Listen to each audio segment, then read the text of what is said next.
Hello students. So we will proceed toward the next theorem, that is integral representation of hypergeometric function, in which we need to prove the integral form of hypergeometric function. So this is the hypergeometric function f a b c x, and we need to represent it in terms of this integral.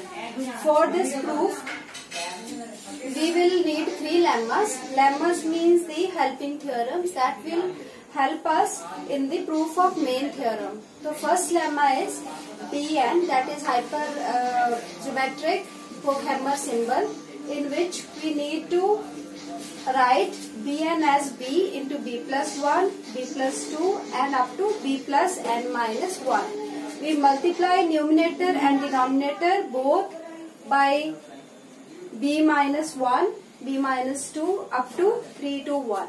We multiply and divide this term because we need the complete series from b plus n minus 1 to 3 to 1, so that we can write this as a gamma of b plus n.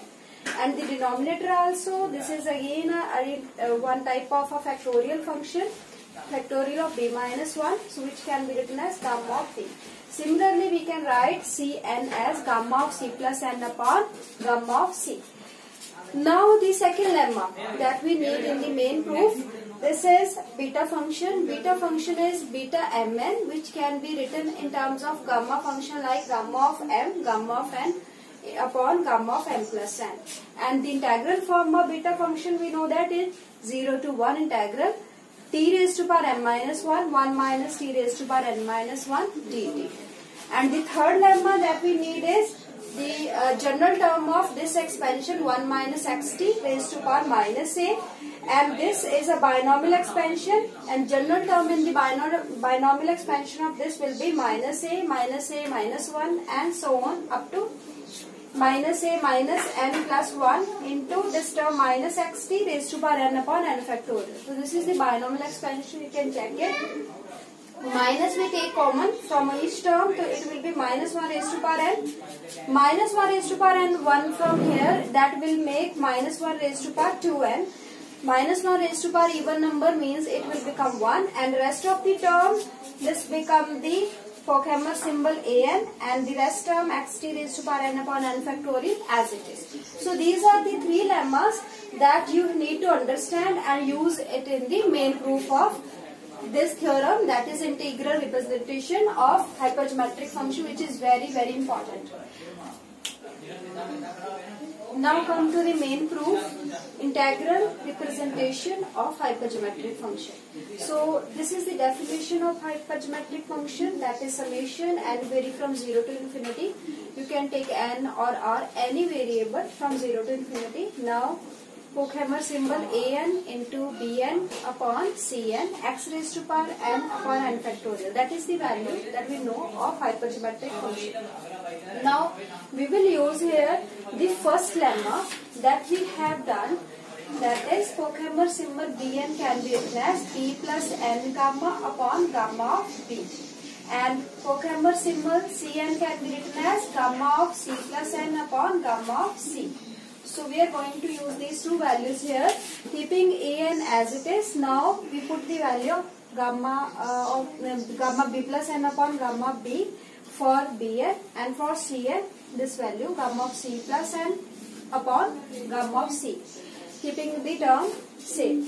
Now what we have to do in the next step, we take this gamma of c and gamma of p common from the summation, because the summation need n. So these two terms are independent of n, so we can take them common. So these are the two terms that we have taken common from the this summation.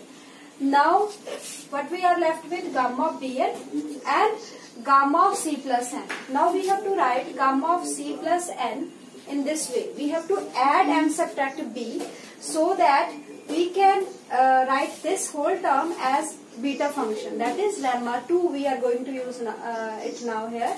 So what we have to do, in the denominator we add and subtract b. Now by adding and subtracting b, we get this term gamma bn, which is already there. Now gamma of c minus b we need, so we multiply and divide by gamma of c minus b. So this is the term that is balanced, here we multiply and divide by comm of c minus b. Why we do this? Because in this way this whole term will become a beta function. Beta mn means comm of m into comm of n upon their sum of m plus n. So this can be written as beta of b plus n and c minus b. These are the two terms, so we can compare it. So this becomes the beta function. Rest of the terms are same here. Now in the next step what we do, we write this beta function in terms of the integral. So that is again the use of lemma 2. So integral representation of beta function 0 to 1 t raised to power b plus n minus 1 and 1 minus t raised to power c minus b minus 1. X raised to power n upon n factorial same.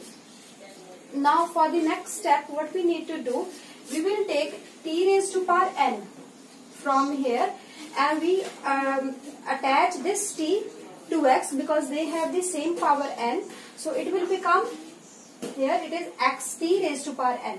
So t raised to power b minus 1 will be left, which is written here, t raised to power b minus 1, 1 minus t raised to power c minus b minus 1. And now this whole term, that is a term t, does not have any terms in n, so we can take this out of the summation.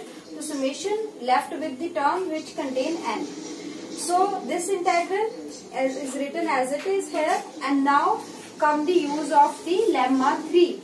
So this summation, because we have already seen in lemma 3 that an xt raised to power n upon n factorial is the nth term of this expansion 1 minus xt raised to power minus a. So we can write it here like the summation will be the expansion of this term. So this whole become the formula for integral representation. And in the OR function, so we can write again this as a beta function because it is reciprocal of beta b comma c minus b. So this is all about the integral representation.